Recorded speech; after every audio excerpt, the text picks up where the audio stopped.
together, this creates a connection with a sense of belonging to the community. History sees where you were in the past and where you go in the future, and the future of Washington is bright. It allows all of us to use our positive attributes to bring forward to make Washington a better community for its residents. And for this 200th tree here, the Planning News Future is quite an accomplishment. Brian Tibbs, I'm going to let him talk about how they came to get 200 trees in Washington and how it will impact Washington, and also what it's doing to fit into the Washington Bicentennial celebration. So Brian? All right, thank you, Jewel. A few years ago, the city completed the trail extension along Kruger Road from Cummings all the way to Maine. So I had an idea of let's put some trees out there. Seems like a great idea. There still aren't trees out there, and let me tell you why. That's because there's a power line that runs over almost 95% of that entire length of trail, almost 2 miles. So I had in my head that 2 mile stretch would be about 200 trees. And I was like trying to figure out how to fundraise for that. So that was maybe in 2019, 2020, something like that. And so then at Washington Rotary, some members of the Bicentennial Committee came and talked about that things were going to happen and what could the community do to help support the Bicentennial, and we were going to celebrate our 200th birthday in 2025. That was in probably 2020, 2019, 2020. I think I had a conversation with Mayor Kerr at the time and said, hey, is there any opportunity to plant some trees? The Park District, unfortunately, we had several wind events over the around that time, and we had cut down more trees than we had planted. And that's never the direction. That's never the direction I wanted to go. So, how can we get more trees in the ground? And then, so this idea kind of came about. I talked to Mayor Kerr, and he said, "Hey, I know who you need to talk to, and it's Cindy Bird with the Town and Country Gardeners." She had kind of been working on how the gardeners could sponsor some trees, and so we had a conversation. John Amdahl got involved very quickly, and this whole 200 trees for $200 sponsored by the community, all 8 different varieties that were here 200 years ago. So we put a little thought and tried to tie 200 in as many different ways as we could. So we had 8 different tree varieties that we planted, and it took off really, really strongly. So the first time we planted trees was fall of 21. We planted 32 trees. Then over the winter, we planted 8 trees. And then that spring of 22, we planted 9 trees. So you see, we kind of lost a little steam there. Fall of 22, 8 trees. Spring of 23, 15 trees. Fall of 23, we picked things up again, and we planted 24 trees. We're still only sitting at about 100 trees, and I'm looking ahead like we're really going to have to pick things up. Or we're going to have to buy a bunch of trees that are really small, that aren't real suitable for park purposes. So as you guys could imagine, things in parks get vandalized. Our mowers may or may not see things and accidentally mow over a small tree, that sort of thing. So we went with the size of a tree, about an 8 to 10 foot tree. They use a caliper inch, and so these are like 1.5 to 2 inch trees. So we wanted to try to get as big of a tree as we could that had the best chance of survival. So we had 8 different tree varieties that we selected. So in fall of 23, we're sitting at around 100 trees. I thought we have got to do something else. So became aware of a grant through the Morton Arboretum. It's a federal grant for emerald ash borer. Communities have been impacted by the emerald ash borer, and to replace trees in public property. So was successful in getting a grant for 75 trees that we planted in 3 different groups of 25 trees each time. So we tried to manage, so we didn't put 75 in the ground at one time and have to keep 75 alive. Planted 25 and then 25, and then we just finished 25 this spring. So along with what the community supported, in total we planted 219 trees. That's pretty awesome, and most of you are here because you were part of sponsoring a tree, so thank you all. You're the ones that are helping leave a lasting legacy here in our town so that my daughter and grandkids can have shade to sit under a tree in the park once all the rest of these trees are gone. Jeremy, raise your hand. Jeremy McMenamin is our maintenance superintendent. He and our other full-timer, Nick Rasich, planted every single tree. So let's give Jeremy a round of applause. He hates this right now.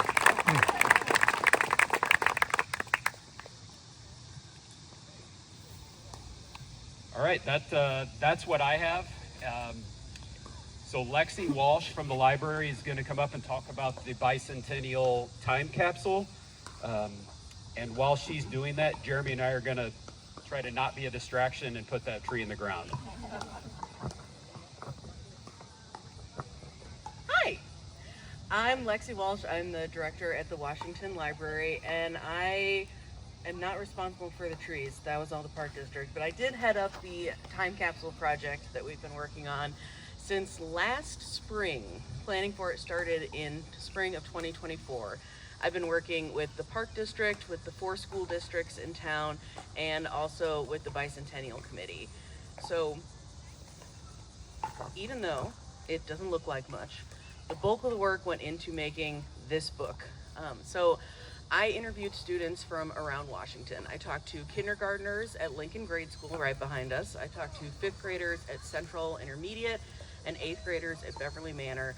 And I interviewed them about what they thought life would be like in 2075 when the time capsule was opened, what they thought school would be like, how we would communicate, and what they would be doing in 2075. I also talked to the class officers from WCHS class of 2025. They picked 5 items that they thought represented life for them in 2025. So I talked to them about why they picked those items and whether they thought they would be relevant in 2075 when the time capsule is opened. Then I took all of those interviews, transcribed them, and bound them into these books. They are on archival quality paper so that they can go in the time capsule. There's going to be 1 copy in the time capsule, 1 at the library in our local history section, so it will be available for people to come and peruse. And then copies are also going to the Historical Society, the 4 school districts, and the Park District. And then in addition to the book, the things that you see on this table are also going into the time capsule. They were contributed by the library, by the schools, the Park District, the city, and the Bicentennial Committee. For example, the library has put in our welcome packet that we give to new patrons, a list of bestsellers for this summer, and an active library card that should be able to be used in 2075 if, and it's a big if, we're still using the same systems in 50 years. We'll see. I was also asked, I don't love talking, but I was also asked as a professional story time person, as a librarian, if I could read some of the little excerpts from the interviews. And I would also encourage all of you to come up afterwards and peruse the books. There are several copies, they're all the same, and the interviews are really interesting. For me, my favorites are the kindergartners, because you can tell that they all think they're going to be doing exactly the same thing in 50 years. They'll just be 50 years older. They all think they're going to be in kindergarten at LGS at the same school doing the same thing. Like I asked, what will school look like in 2075? And one kid told me maybe the Chromebooks might not work because they'll be really old. And then his big thing was maybe the twisty slide on the playground will face the other way. Maybe, buddy. I asked, how will we communicate in 2075? Probably in English. All right, bud. And then this kid killed me. Do you have any other ideas what the future will look like? It will be like the whole world will be extinct. Thanks, buddy. Or this kid, what will school look like in 2075? I think it's going to look old. It's going to be a school for old people. They'll have meetings on the playground, because that's what we old people do. We have meetings, but that's what the playground will be for. The kids that I talked to were really, really funny. And the 5th graders and the 8th graders, you could tell, they were starting to give thought to what their life would be like in 2075. And so they had some really interesting answers where you could tell, like, they had thought about it. They had ideas of what the future was like and what their life was going to be like. Like I said, I encourage everybody to come up. The books have the interviews that I did with the kindergartners, fifth graders, eighth graders, and seniors.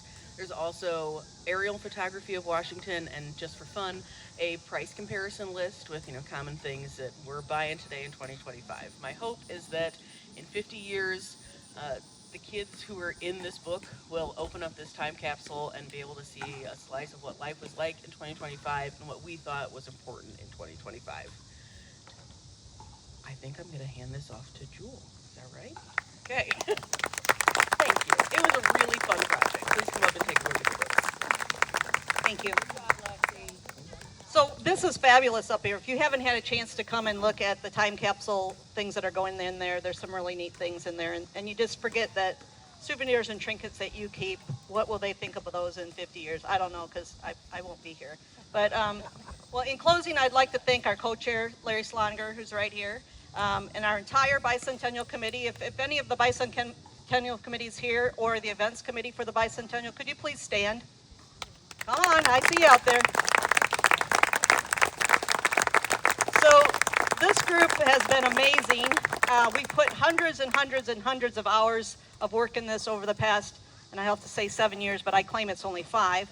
But planning and executing other people's activities to help celebrate the Washington Bicentennial. So I want to thank individuals that helped form something for the Bicentennial, whether it be the railroad in their backyard, or they made Bicentennial popcorn, or the Bicentennial Committee did do the drone show, and that's where the majority of our money went for the fundraisers that the events committee created. So I think that was everything that we did. We tried to make so it was affordable to everyone. Most of our events were free. I don't think we charged for any events that I think of, but other than the fundraising events we charged for. But so yeah, creating special merchandise to help celebrate the Bicentennial, and then some of the souvenirs going forward, we'll have those. So this last 10 days have been a concentration of Bicentennial activities and to celebrate. And the celebration's not over yet. So there's a tractor pull at Georgetown Commons. There's a car show at Connect Center. And then it's going to end out tonight with the Gospel Fest. So all these events are free to attend. We also would like to let you know there's going to be a few other Bicentennial activities still coming up in the remaining of the year, and we'll let you know what that is. But they will end out in 2025, because I think 2025 is the year for the Bicentennial. What else do I have to say?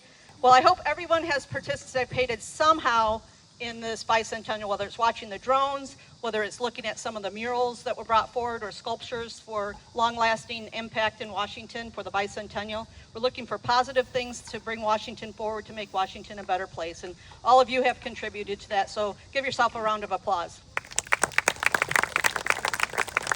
So the future is bright. History allows us to see our past, and it also leads us into our future. And the vision of the Bicentennial allows us to go forward celebrating Washington's future as we celebrate Washington every day. If maybe you don't know, but there was some people in town that don't live in Washington, and you know what, they're a little bit jealous. They want to live in Washington because they saw how we connected. We saw the fun events, and they're like, our community doesn't have this, and what makes you different? And I said, oh, there's a lot of things that make us different, but it's all good things. So I'm glad you participated. In 50 years, when this time capsule is open, another 50 years of Washington history, we'll have new stories to tell. And there's some young ones here that will be here in 50 years, and I can't wait to, well, I wish I could see what they're going to say about it, but they're going to say, I had to sit through this thing in the park district, and they planted this tree, and hopefully the tree will be huge. But anyway, thank you all for coming today. We're going to have some ceremony. If you would like to put some dirt on the tree, we'd ask the Kerrs to come up and help us with that, and Cindy Bird representing Washington Town and Country Gardeners, and of course the Park District. But feel free to come up and look at any of these things, and please go celebrate some more of Washington today. Thank you.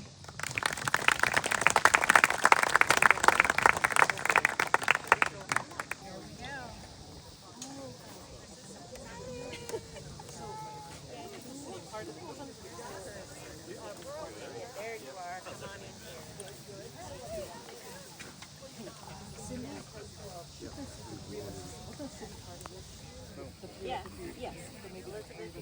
Sure.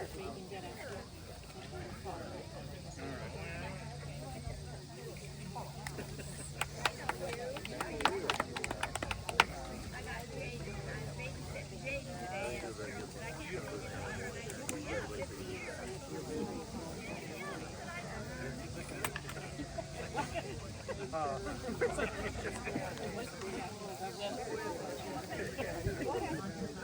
just gonna look at the book. Who's next?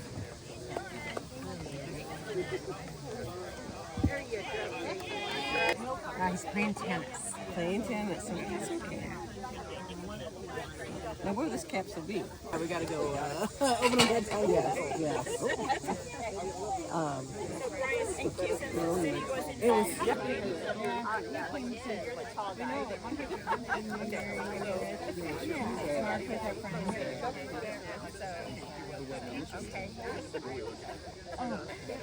We listened to the rock the field from a pool over there. Nice. All right. Yeah, it was. I think we should have the committee several on there. Oh, you're all right. Don, you want to get in the committee photo for Yep. when you're done with that? Whenever you're ready, you just tell me.